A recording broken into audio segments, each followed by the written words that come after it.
It's Thursday. Welcome to the Luke and Pete Show. I'm Pete Donaldson. I am once again joined by Mr. Luke Moore, and we're doing the show for you guys, completely free at point of source. Enjoy us, throw us in the bin. We don't much care. Do give us a 5-star review on iTunes. That's very helpful. Imagine how much we'd genuinely be able to charge for this. Not exactly. I don't know there'd be many punters queuing up. But listen, we had a really busy week of downloads this last week. I checked earlier. I was bloody surprised. Unbelievable. Well, Thank you so much for everyone listening. Peter, say for example, someone had listened to Monday's episode and then told a few of their friends, and a few of their friends were listening for the first time today. They just thought, you know what, we'll listen to the most recent one. What have you got to tell them? What do you mean? I mean, are they coming for particular reasons? No, I just started listening. Tips, the Olympics chat? Or, what you got to say? What can they expect? What have you got to tell them? What are you going to welcome them along, presumably? Then you're going to give them a little bit of a 101 on what to expect. Bought a gaming desk. Okay, good. Carry on. Because I need a slightly smaller desk, and turns out you cannot buy a video gaming desk that doesn't look like you are 15. It doesn't have, it all has neon lights on it. It has integrated mouse pads. What is a video gaming desk? Holders. I don't know. I just want a desk that's simple, that will hold my computer.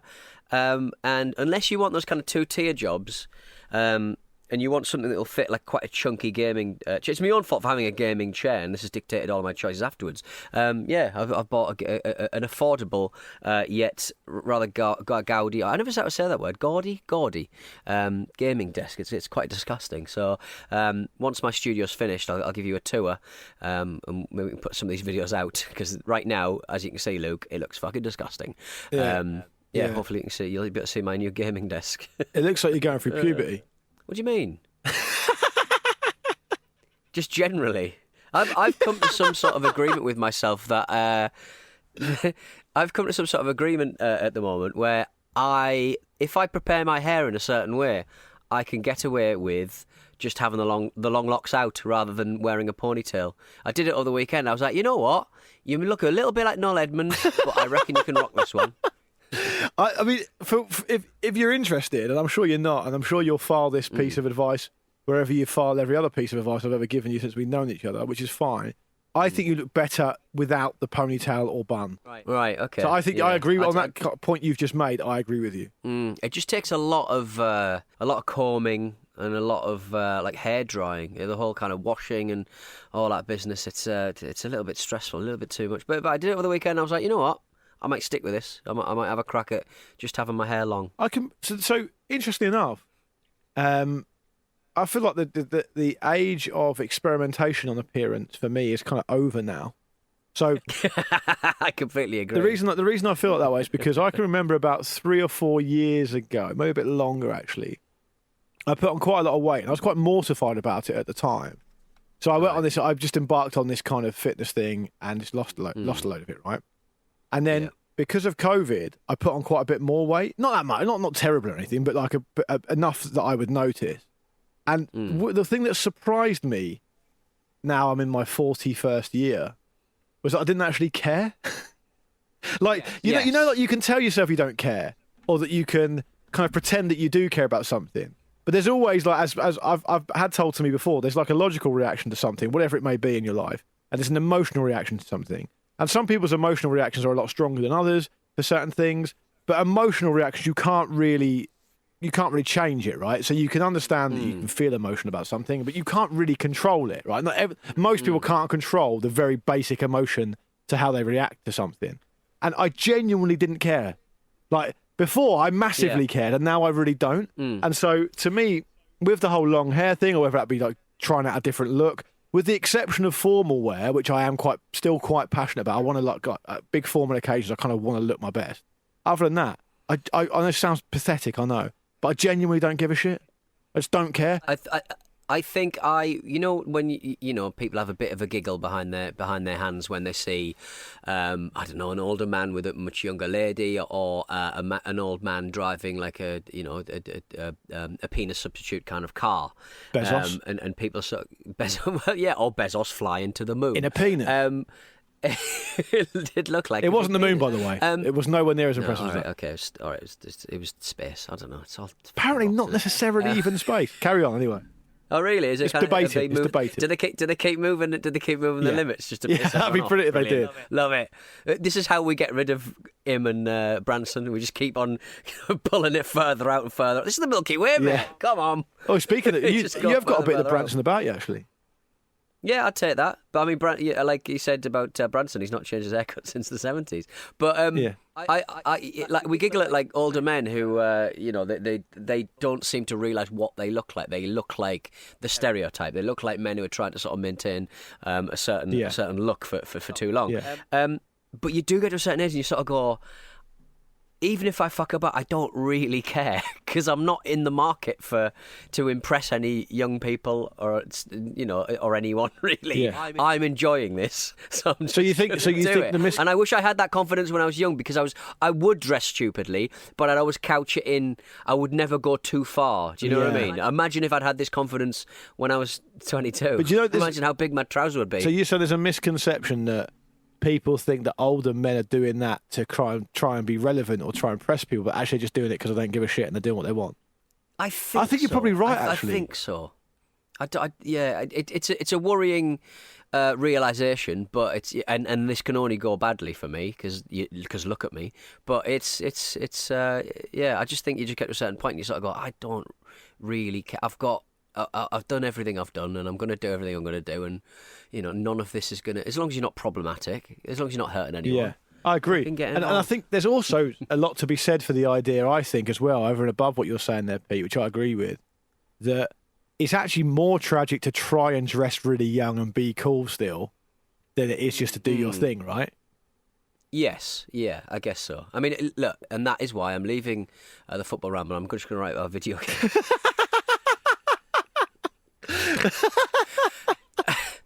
Which I've always loved and have always been my first. Which I've always loved. Always been my first love.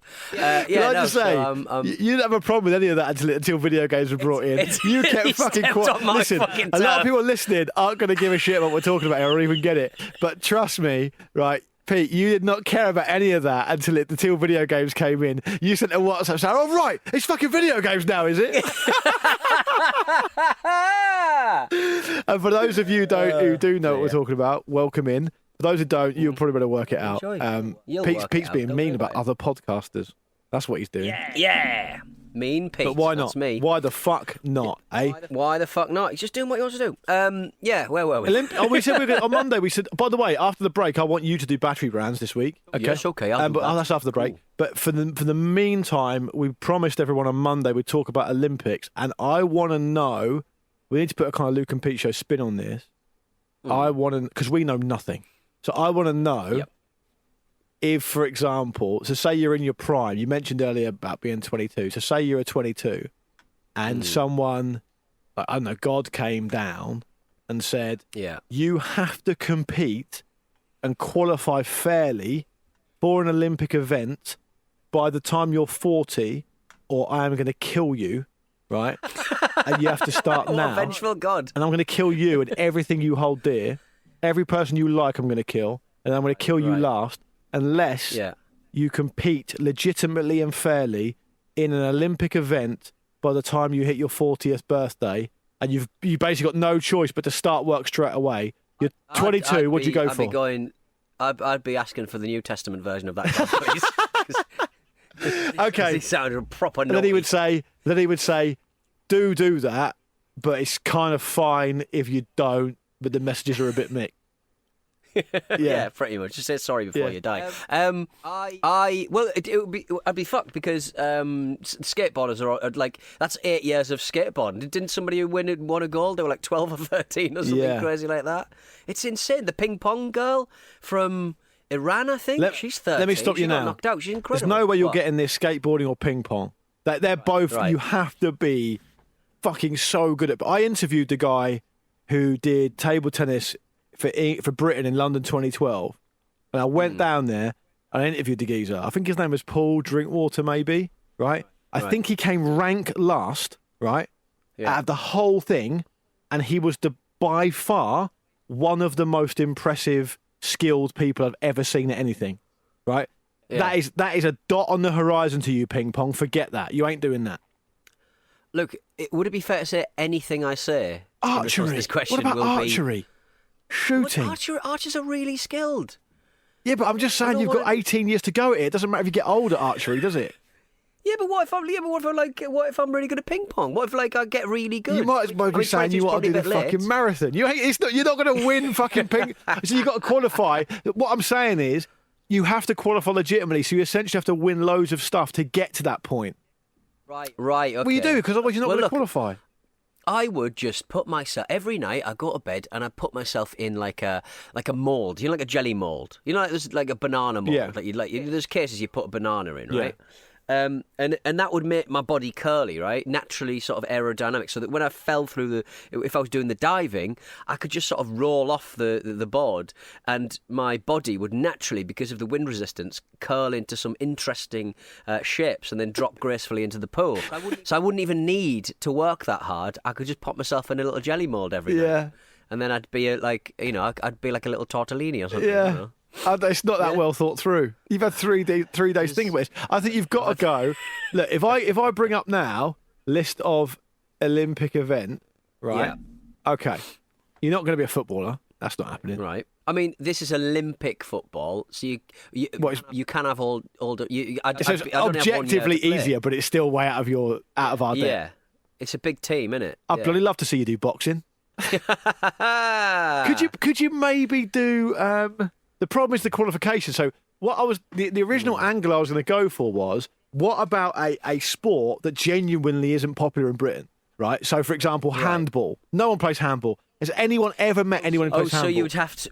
Right, okay, so you would pick an unpopular sport that people... that people... But then you've got to qualify. That's the problem. Yeah, that's the... Well, look, we were going to do a show last year at the Olympics with a gymnast.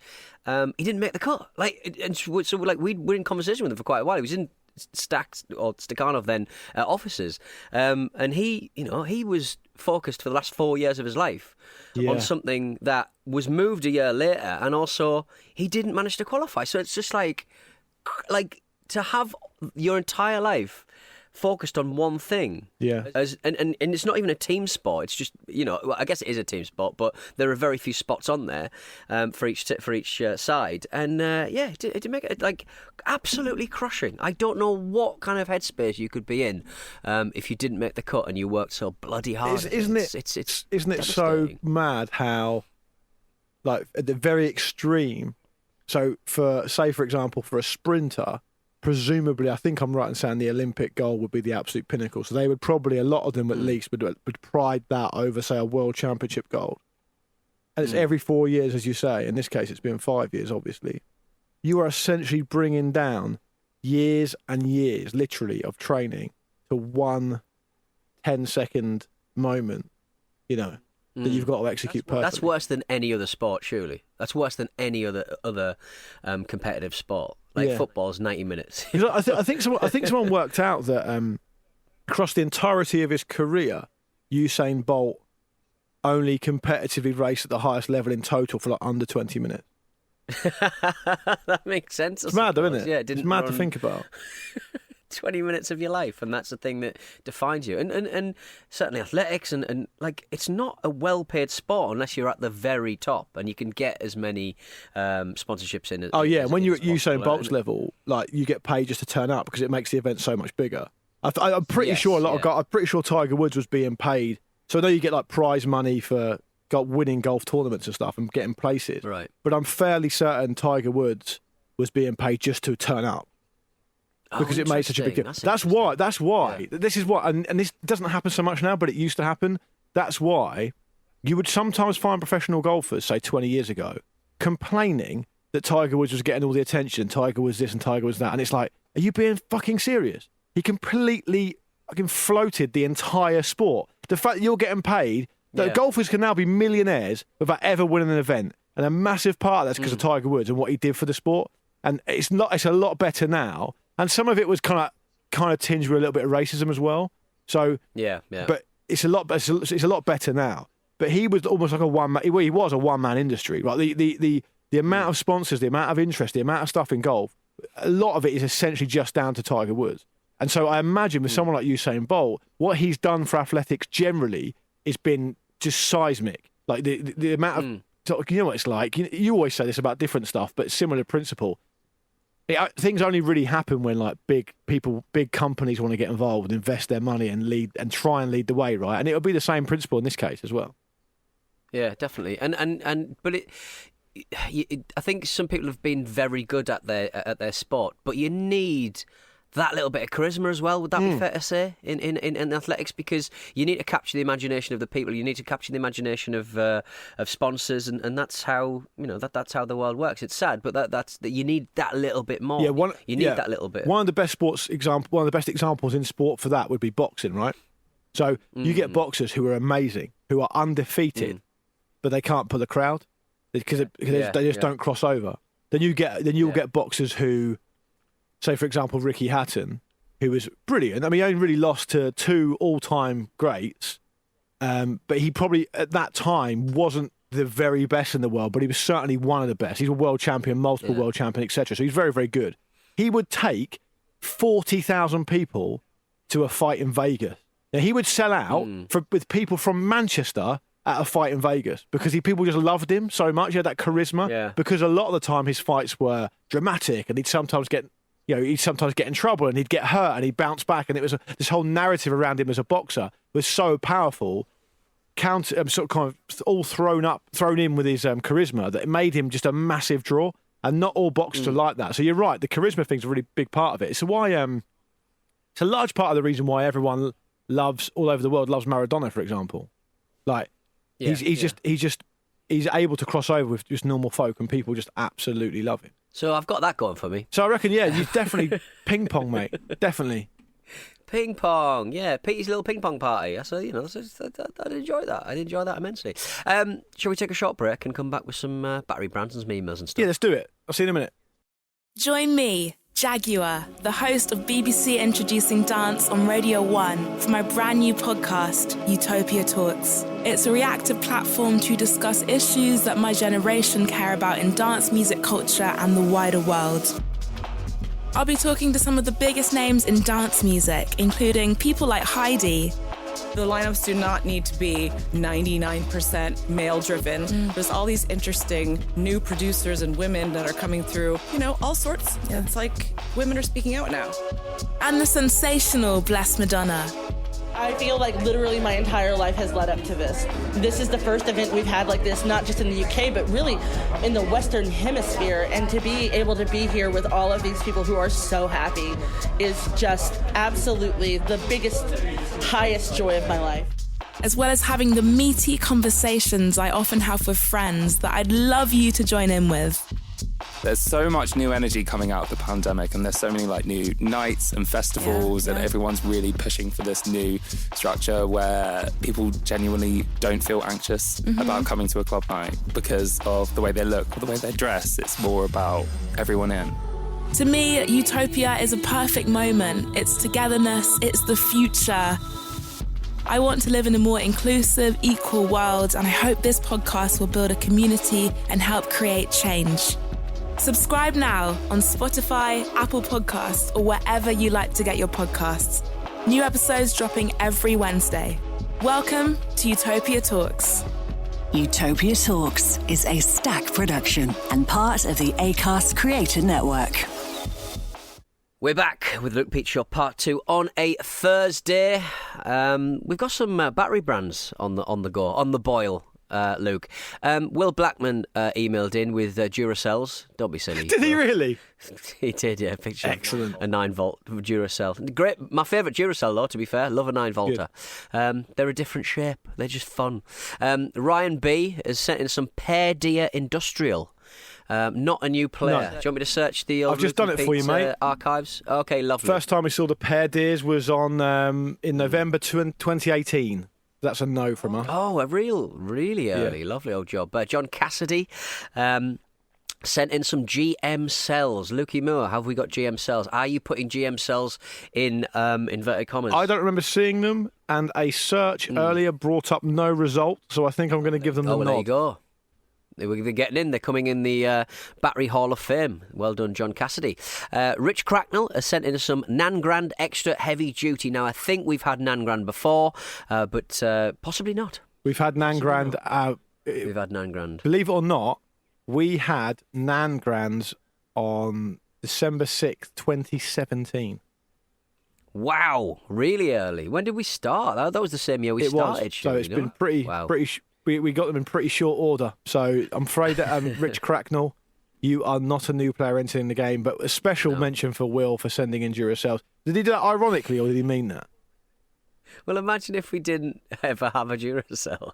Imagine if, because a lot of people sort of self-effacingly kind of just sort of go over and got Duracells in my remote control or whatever, like, seeing themselves off a little bit. But imagine if no one had seriously sort of went, I've got some Duracells in my remote. Well, Will, you're a bit behind the curve there, because our friend Andrew Jones, friend and listener Andrew Jones, sent an email on November the 8th, 2019, saying, batteries are just normal Duracells, but you've not had those before. So he's ahead of the game. Same thought process as you, Will, but he's beaten you to it, sadly, I'm sorry to say.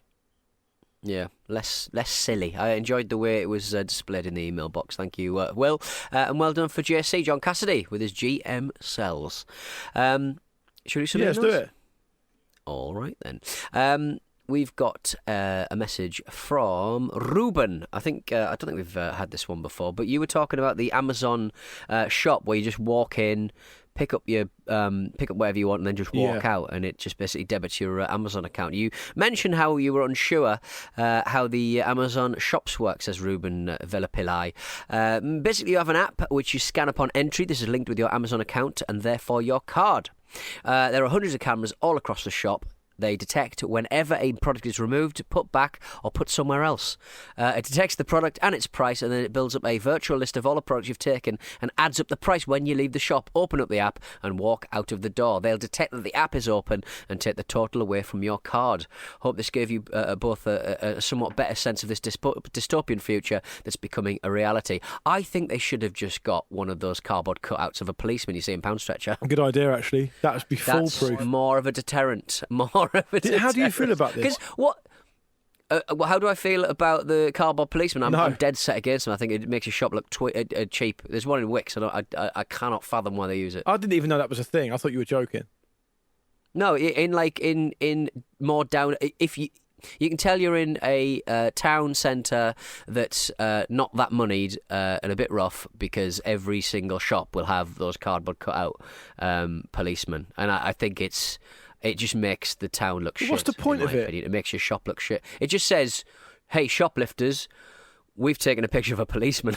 What does it say about me that I've never seen one of these before? Am I only hanging out in nice towns. in the Royal Spa towns? I've never heard of this before. Yeah, they're like kind of like life-sized reproductions of policemen. I just always think it looks really cheap and rubbish. And it basically says, we're going to prosecute you shoplifters, and there's probably a lot of you around because it's a down at heel. It doesn't make any sense because every adult, I would say, in every developed nation on earth knows what a policeman is and looks like. So at no point am I sort of walking around a shop vaguely aware of the concept of a police service, but not really sure what they do or what they look like. It's completely pointless. It's basically a jazzed up version of one of those signs on the wall that says "Smile, you're on CCTV," right? Yeah, or when you are sometimes around like Victoria Station, you'll see like a life-size representation of a builder, and it'll say like, please keep my daddy safe by not speeding, or something like that, or it'll be like, wear a hard hat, or is the defibrillator, or whatever. But yeah, I never understand why they do that. It just looks so shit, and it, if you're a shoplifter, you probably felt the long arm of the law before, so you probably don't care. You ever been caught shoplifting, Donny? No, I remember seeing a lad who's dead now in Superdrug, just arm at a right angle, just sweeping as many Gillette razors into his bag as possible. He went, all right, lads, and then walked out, and he was, he's dead now. But he... in an unrelated incident, he was presumably. No, I don't think he shaved himself to death. I presume he sold them on and bought crack. House Bolton. Bought heroin, but yeah, exactly. So yeah, it's bad. Don't like it. But Amazon, Don't mind it. I do think that's over technifying, over technology. It's a technological solution to that would probably be, you could probably do a barcodes. But I think I was listening to a podcast and somebody sort of said about Amazon. They said, like, can they not just chill out? Amazon have just got like drones and fucking solutions that we didn't really need. We've got all of the things that we need, delivery wise and stuff. Just calm down. Just have a day. Yeah, I think a lot of those stories that come out about Amazon being futuristic are essentially PR spins, right? So, one day drones are going to deliver shit to your garden, and obviously that's not going to fucking happen. But it means everyone's going to talk about Amazon, so that's why they do it, right? Right. Oh, they're going to talk about that story rather than workers pissing in bottles. Yeah. So it's that. It's that, isn't it, really? And I agree with you in principle, because I think to myself, and this again might be the words of an old man, and people might be listening thinking, "Oh, come on, Grandad." But the way I see it is this, right? Shops have always had people working in them, right? It's not a bad system, is it? Someone gets a job. No. Someone gets paid. It can always be better. I'm sure they can always be treated better and be paid better. I worked in a shop for many, many years of my life, so I get that, But ultimately, as a system, I don't look at the world's problems and go, that's in the top 50 things that needs to be sorted out, right?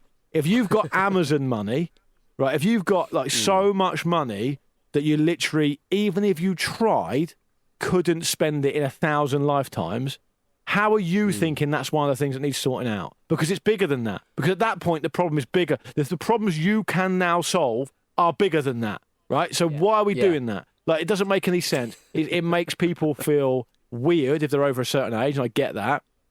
And again, it's solving a problem that doesn't really need to be solved. Like, to me, there's things that are more important than just endless efficiencies forever. Like, as I can't remember what it said here, but there's more to life than increasing its speed, right? Let people work in a shop if they wanna. Is what I'm saying. If you don't have those people working in a shop, who's going to buy your shit? Yeah. If no one's got a job, no one can buy your shit. Yeah, mate. exactly. Don't worry about it. There's no jobs for anyone now, so it's super convenient. But sadly, no one's got any money, so they can't buy anything.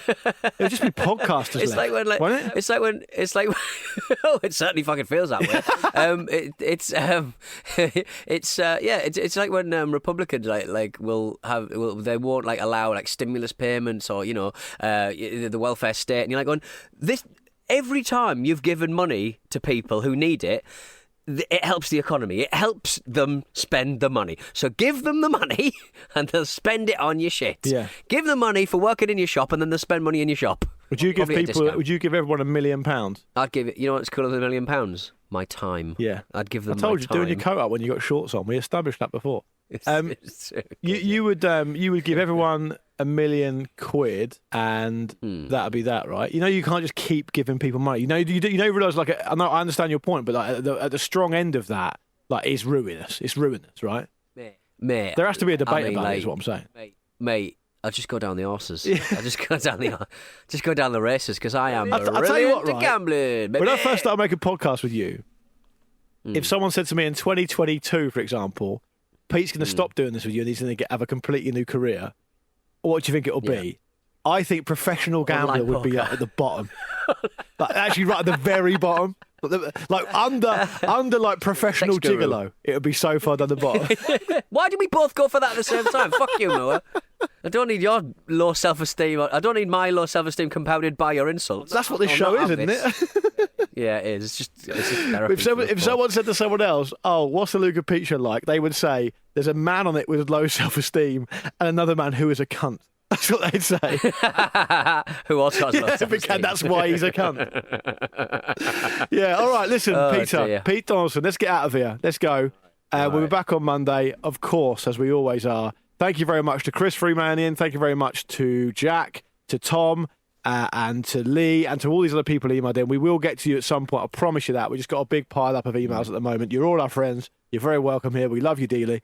If you want to email in, it's hello@lukeandpeteshow.com. We would love to hear from you.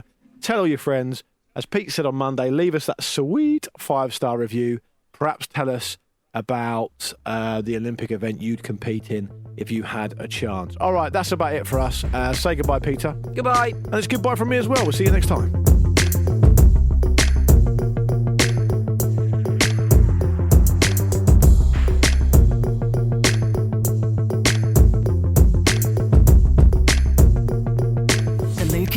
show is a Stack production and part of the Acast Creator Network.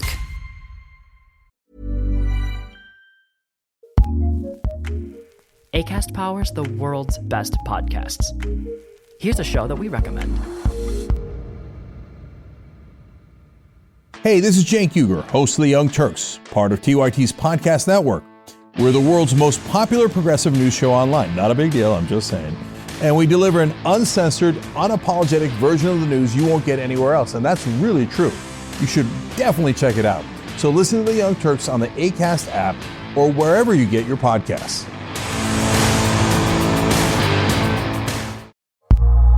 Acast recommends.